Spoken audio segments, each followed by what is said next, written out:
Je vous propose de découvrir maintenant un endroit tout à fait étonnant dans lequel on ne pénètre qu'avec des jolies chaussures bleues. Et pourtant, ça s'appelle les carrés blancs. De quoi s'agit-il? Les carrés blancs, c'est un bâtiment composé de 3 salles propres et d'un laboratoire P2 destiné à l'activité biomédicale. C'est quoi la particularité d'une salle propre? Alors une salle propre, c'est une salle qui est en surpression, c'est-à-dire qu'on évite que les poussières puissent rentrer dans cette salle.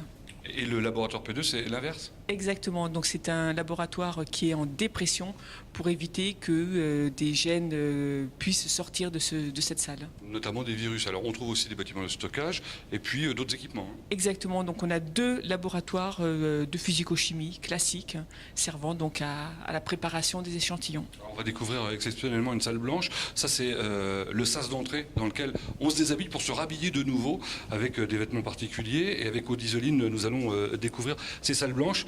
Ça c'est quoi?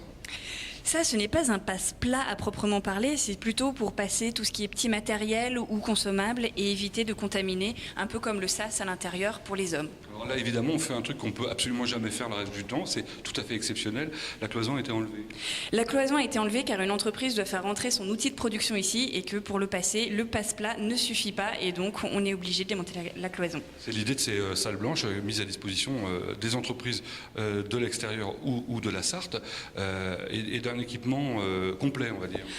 Voilà, il y a un équipement complet. Normalement, il y a des paillasses, mais là, on n'a pas pu les laisser à cause de l'outil de production qui prend trop de place. On a également des fluides qui sont possibles avec une arrivée de fluide, n'importe lequel. Et enfin, on a un passe-plat qui est pour tout ce qui est contaminé et qui va sortir par derrière et non pas par le devant qui était propre.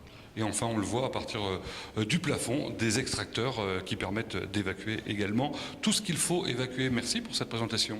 Merci Pascal.